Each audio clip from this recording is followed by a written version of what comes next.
midnight, and an old automobile is driving along a narrow road through the woods.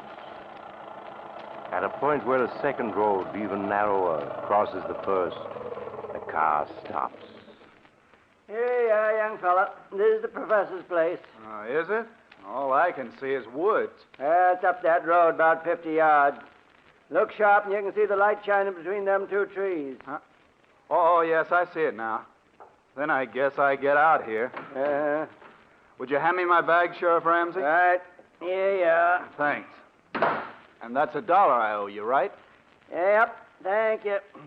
You know the professor, do you? Yes. I was Professor Clark's laboratory assistant back in college 10 years ago. Oh. Why? I was thinking maybe you could drop a hint to him. A hint? What kind of a hint? Well, that there's been some talk in town of running him and that man of his, that Barton fella, out of the county. Running Professor Clark? Oh, you're not serious. Yep. Of course, it's just talk. So far. But what has anybody got against Professor Clark? There isn't a milder man in the world. Well, maybe so, but folks has got wind of what happened at the state penitentiary over in Hillvale last year. Sheriff, you're talking in riddles. What did happen? The professor went over there when they hanged Richard, that hold-up killer. Uh-huh. And the warden gave the professor the murderer's brain. That's what happened. Well, what of it? Professor Clark is a great authority on nerve and brain tissues. Maybe he wanted it for research purposes. I'm not saying he didn't. I'm just telling you how folks are talking. They think he's keeping that brain in a big glass jar and making it grow. Oh, that's perfectly ridiculous. Well, they don't think so.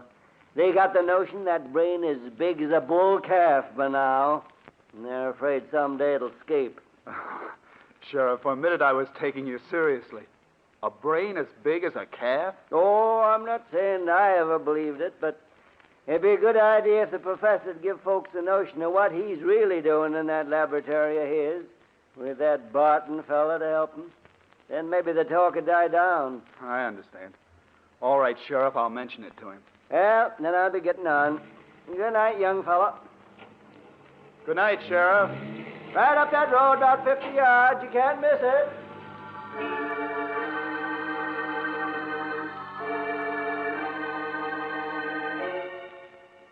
A few moments later, Dr. Richard Dale was knocking on the door of an old stone house almost hidden among the trees. A frail, white-haired old man answered the door. An old man who could hardly speak in his joy as he gripped Richard Dale's hand. He led the way down a long hall to a great room where strange equipment took up almost every inch of space. Retorts and electric furnaces, generators, batteries, and great glass vats. Dr. Dale stared around him in intense curiosity as Professor Clark helped him off with his hat and coat. There. Now, sit down, Dick, my boy. Sit down and let me get a good look at you. So, you got my letter? Oh, yes, of course you did, or you wouldn't be here. Thanks, Professor. Yes, I got your letter, and it made me so curious I took the first train. You promised me a surprise. Well, is this it, this amazing laboratory? No, my boy. I'll come to that in a moment, after you've met Barton, my assistant. Barton? I don't seem to know the name. Should I? No, he's not famous yet. But he will be. He's been with me only a few months, but I couldn't get along without him. He certainly sounds interesting. You'll like him, I'm sure you will. Barton. Yes, Professor? Dr. Dale has arrived. I want you to meet him. Why, of course. How do you do, Dr. Dale? We've both of us been looking forward to your visit. How do you do? Yes, the professor's letter made me so curious I couldn't stay away. I'm still wondering what the great surprise is he promised me. You'll see, Dick, in just a minute. My curiosity's at fever pitch. Well, it's time to satisfy it. Barton, is Alpha making some coffee? Yes, he started it when we heard the car. Alpha? Who is he? Our general man of all work. Truly amazing fellow. Here he comes now.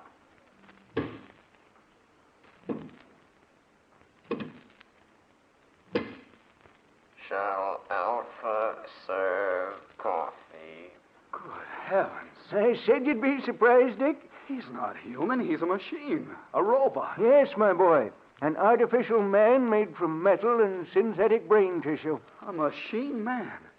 But walking and talking. He's not very pretty, but then the professor was mostly interested in making sure he'd work. He must weigh a ton. No, only about 300 pounds. You see, Alpha's mostly aluminum and other light alloys. Inside his aluminum plates are some new batteries I devised, together with miles of fine silver wire and a dozen electric motors. And to give you only the highlights. It's a good thing you did keep this for a surprise. If you'd mentioned it in your letter, I don't think I would have believed you. Shall Alpha serve coffee now? Yes, Alpha. Put it on this table here, and pour a cup for Dr. Dale. Alpha, do so.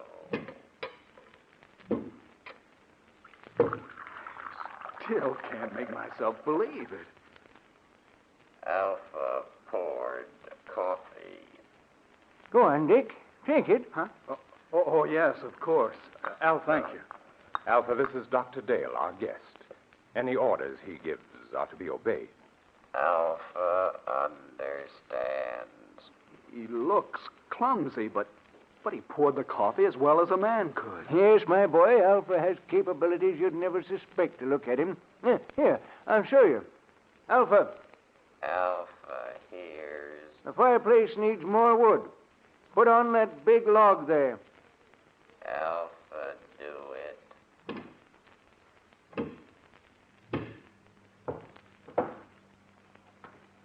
Alpha has log. Now, break it in half. Alpha, break it. 6-inch log, and he's breaking it with his hands. Alpha, put log on fire. Good. We won't need you any more tonight, Alpha. You can go back to your room now. Alpha is going. Be sure to switch off your batteries. They're going to need recharging tomorrow. Alpha understands. That's the most incredible thing I ever saw. You see, Dick, I try to treat Alpha as if he were really a man. So I give him a room of his own. Like any machine, he's completely inactive when his batteries have been switched off. But his brain continues to function. It's an artificial protoplasm that I spent 8 years creating. It's the only thing that makes him different from any other machine. But it means Alpha can think. Think like a man. A machine that can walk and talk and think. Ah, but Alpha's not the only surprise I have for you, Dick. He's not? No, I have another one, even more astonishing. But you'll have to wait until morning to learn about that, because now it's time we were both in bed. I suppose you're right. It's after 1. I know you must be tired. I'm getting old, so I'm going up to bed now, Dick. Barton will show you to your room. Of course, Professor. I'll see you in the morning then. Yes, we'll have a long talk tomorrow. Good night. Good night, Professor Clark. Oh, Dr. Dale. Yes, Barton? Could we talk for a minute before I show you to your room? Oh, yes, of course. It occurs to me the professor forgot to tell you why he asked you here. Oh, yes, that's true.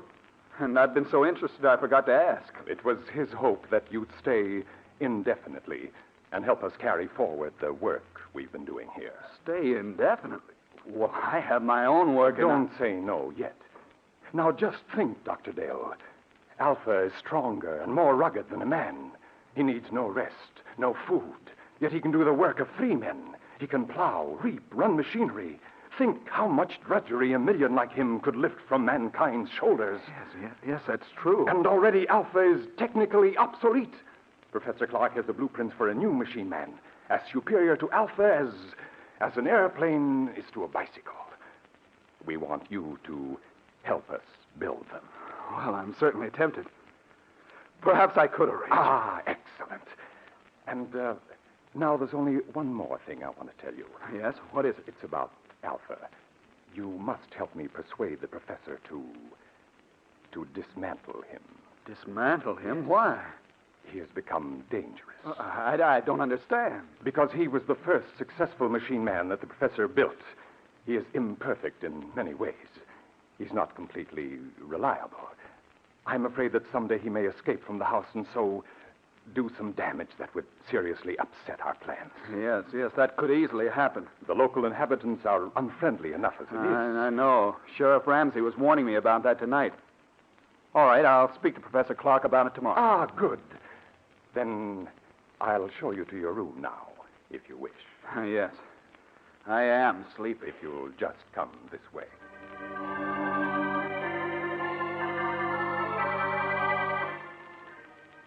His mind in a whirl of amazement, Dr. Dale retired and finally fell into an uneasy sleep. How long he had slept, he did not know. When abruptly he woke with a scream ringing in his ears. Help! Dick! Help! Quick! The cry came from downstairs. Dr. Dale leaped from his bed and raced down to the lower floor. Dick! Help! Help me! In the lower hall, he found Barton hammering on the heavy door of the laboratory. Professor Clark! Professor Clark, what's wrong? What's happened? It's the professor. I heard him call for help. Yes, so did I. It woke me The up. door's locked. He must be in there, but there's no sound in there now. Well, we've got to break the door down. Yes. Put your shoulder beside mine. Right. You ready? Ready. And shut. There! Professor Clark, where are you? Professor Clark. He's not here. Yes. Here he is, lying on the floor beside the window. He's been murdered. It was Alpha. It must have been. No one else could have done it. But where is Alpha? The window. It's open. He went out that day. We've got to go after him. I'm afraid it's hopeless. At night in these woods, we couldn't possibly find him. No, you're right. It'll Of course. be morning soon. Then I think he'll come back. He knows that he can only go a few more hours before his batteries must be recharged. Then we can capture him and destroy him. But, Barton, why did he kill the man who created him? The professor must have come down to the laboratory for some reason. Occasionally, when he couldn't sleep, he would do that. He may have decided to make some more tests of Alpha. Yes, but that doesn't explain During why... the test, something must have occurred. When Alpha returns, we can find out. Poor Professor Clark. Well, we'll have to notify the police. There's only the sheriff. In any case, I think we should wait till morning and then report the professor's death as an accident. An accident? Yes. If the authorities learn the truth, our research may be stopped.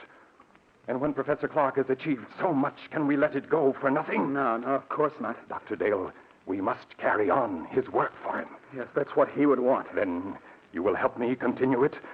You'll stay? Yes. Yes, I'll stay.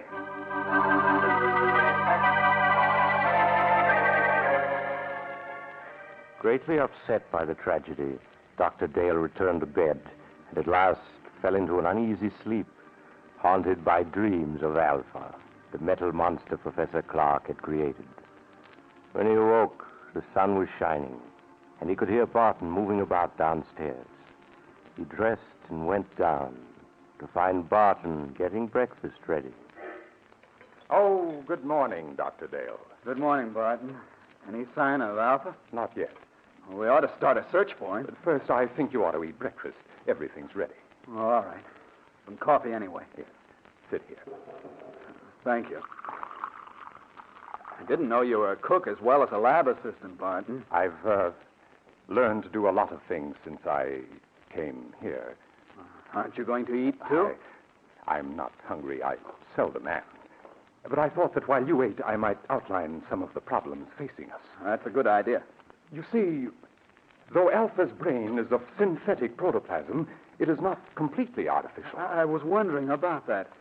Sheriff Ramsey mentioned that the professor secured a human brain From an executed killer, yes. The professor found that to give life to his artificial brain tissue, it was necessary to add a small amount of tissue from a real brain. I see. That the real tissue gave life to the rest. Of course. Yes, but in this instance, it may have tainted Alpha's brain with the murderous impulse of a killer. Yes, that sounds plausible. So our first problem will be to obtain untainted brain tissues to blend with the artificial tissues we will make according to the professor's formula. That should give us no trouble. Well, I can get what we need through the research laboratories where I'm connected. Ah, then that solves our worst problem. The rest will be matters of detail. Fortunately, there's enough equipment here to build a dozen or so robots. Like Alpha, you mean? No, the far more advanced type Professor Clark was perfecting. And now, if you've finished, I have something to show you. Yes, I'm through. I don't feel much like eating after last night. Then come with me to the laboratory, and I'll show you the second surprise that Professor Clark had in store for you.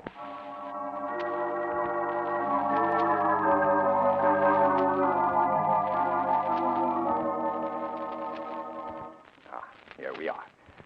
Now, what I'm going to show you is in this box. Another robot? Yes. A second mechanical man the professor built a few months ago. This one, though, was a failure. You mean it wouldn't work? It worked too well. I don't follow. It was too intelligent. Professor Clark called it Beta. And Beta's brain power was greater than that of any human scientist who ever lived. But Beta was insane. Good Lord. He represented, however, a tremendous technical advance. Look. It looks exactly like a human being. Yes. Professor Clark used me for a model when he built Beta. It's an excellent likeness. Touch the face, Doctor. Oh, all right. It feels smooth and rubbery with a hard surface underneath. The surface is a new plastic Professor Clark developed with which he could imitate exactly the appearance of human skin. Underneath is an aluminum body on which the plastic was baked. I see. Beta's hair, eyes, and teeth are all artificial, too. But he walked and talked and acted so much like a human being that no man alive could have guessed his secret. No, he would have fooled me completely. And you say he was insane? From the human viewpoint, yes. He considered himself superior to the human race. With his enormous brain power, he intended to make himself ruler of the world. You're joking. Not in the least. That was why Professor Clark destroyed him just in time. He had made plans to take over this laboratory and construct dozens of mechanical men like himself.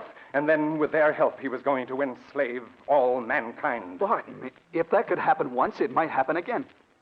I don't believe we should continue Professor Clark's work after all. Oh, there's no danger now, Doctor. You see, Beta also had a brain which contained tissues taken from that of the condemned murderer, but we will select the brain tissues from the highest types that are available. Yes, but even so, Then, Doctor, we will produce mechanical men, tireless, indestructible, who will be mankind's willing servants, who will solve for man problems he can't solve for himself. I wonder. In any case, we must proceed with the utmost caution. Of course. Doctor, listen. Someone's come into the house. It's Alpha. He's come back. Alpha, we may need a weapon, Barton. No, I can control him. Alpha. Alpha, come here. Alpha comes. Alpha, you killed Professor Clark. Why did you do it? Professor said he would destroy Alpha. And you killed him because of that? Alpha does not want to be destroyed. But you're just a machine. What difference does it make to you? Alpha is machine that lives. Alpha is stronger than you. Alpha is better than you. Alpha, be quiet. We must destroy Alpha at once. You are right, Doctor. Do you hear, Alpha? You are to be punished. Alpha hears. But first, we want to know where you've been. Did anyone see you? Men saw Alpha. Men saw you? What do you mean? 2 men driving automobiles saw him. And what did they do? They tried to hit Alpha with automobile. And then what happened? Alpha stopped automobile. Alpha killed 1 man. Killed him.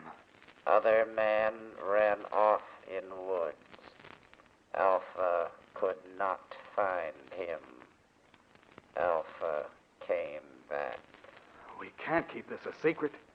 No matter what happens, we must notify the authorities at once. No, wait, let me think. We can't. The bell, there's someone at the door. I'll see who it is. You stay here. But what about Alpha? I'll switch off his batteries, then he can't move. There. Now I'll see who's at the door.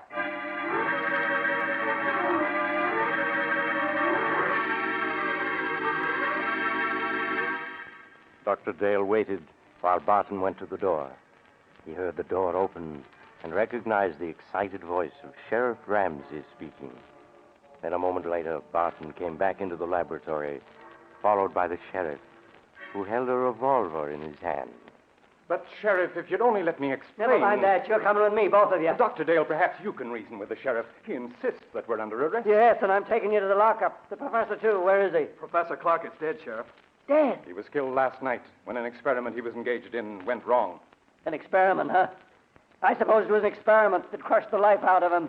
It crushed the life out of Jed Thompson an hour ago down the road and scared Fred Jennings so bad all he can do is jabber about monsters. It's true. The thing that killed both the professor and Thompson is an experiment. It's standing there behind. Behind... a machine. A man made out of machinery. Oh, don't be alarmed, Sheriff. It's perfectly harmless now. It is a machine man which Professor Clark built. Unfortunately, it got out of control. I don't believe it. I don't blame you, Sheriff, but that's the truth. I think I can convince you. What are you doing? Stand still. I'm simply going to switch Alpha on. There. Now he can move and speak as well as you and me. That thing talk. You're lying.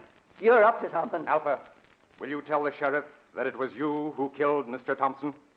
Alpha killed him. He tried to hit Alpha with car. So that's what the professor was up to all this time.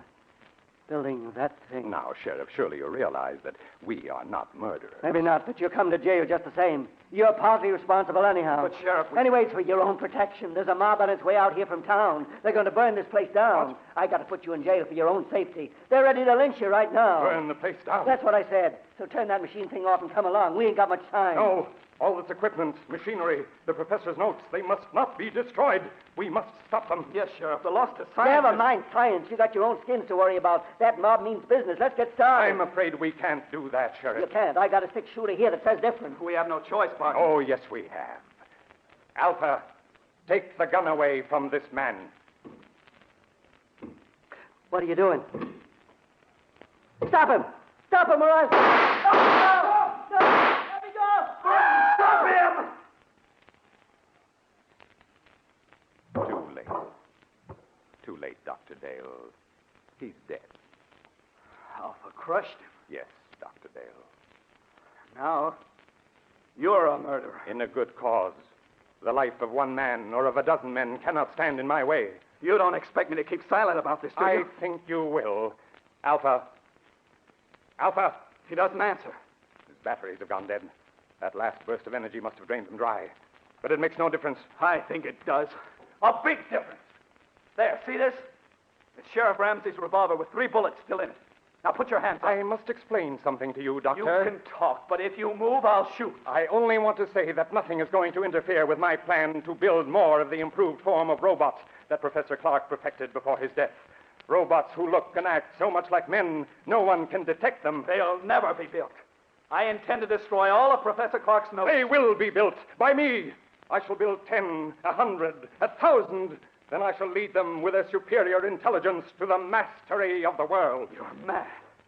Of course I should have guessed. No, Doctor, that's not the answer. I shall tell you the truth. And then you must die. Stand still or I'll shoot. You remember last night when the professor said he had another surprise for you? An even greater surprise than Alpha? Yes? That surprise, Doctor, was Beta, the second robot. So perfect it looked like a man, but so intelligent that human beings were as children in comparison. But Beta was destroyed. No, Doctor, Beta was not destroyed. But you must be destroyed. Stand back. Stand back, I say. All right, then I'll shoot. And now, Doctor, your bullets are gone. You aren't even hurt. Bullets cannot harm me. That's what I'm trying to tell you. Beta, the second robot, was not destroyed. But I saw him. What you saw was only an initial attempt that failed. The real Beta still exists. You see, Dr. Dale, I am Beta. You? Yes, I too am a mechanical man. And now you must die. No. No, stay away from me. Stay away!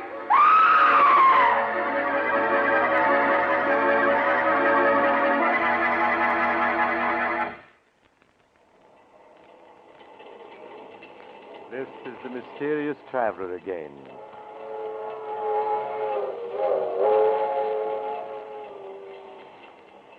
What happened to Dr. Dale? Why he's still alive? but of course under observation in a hospital. In fact, it was he who told me the story. You see, the mob that was coming to burn down the house arrived just in time to save him. But Barton, or Beta as he called himself, escaped. He could hardly have survived all those bullets if he had been human, could he? I wonder if the story is true. Do you suppose that somewhere a strange individual who is really a robot is making other mechanical men, preparing to carry out Barton's plan to rule the world?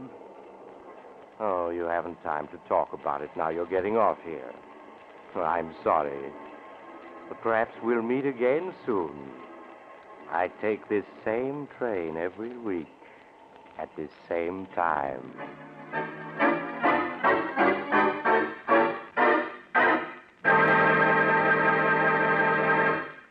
You've just heard Chapter 19 of The Mysterious Traveler, a series of dramas of the strange and terrifying, brought to you each week by station WOR.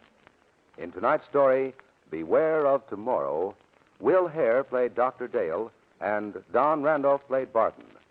Also featured were Maurice Tarplin and Philip Clark. The Mysterious Traveler, written by Bob Arthur and David Cogan, is directed by Jock McGregor. Original music was played by Doc Whipple.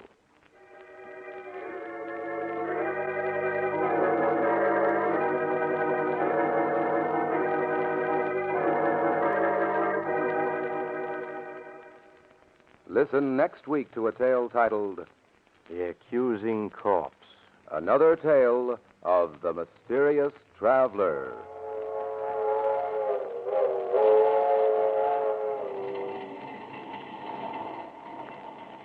The Mysterious Traveler is presented over WOR Mutual every Sunday at 7 over most of these stations. This is Mutual.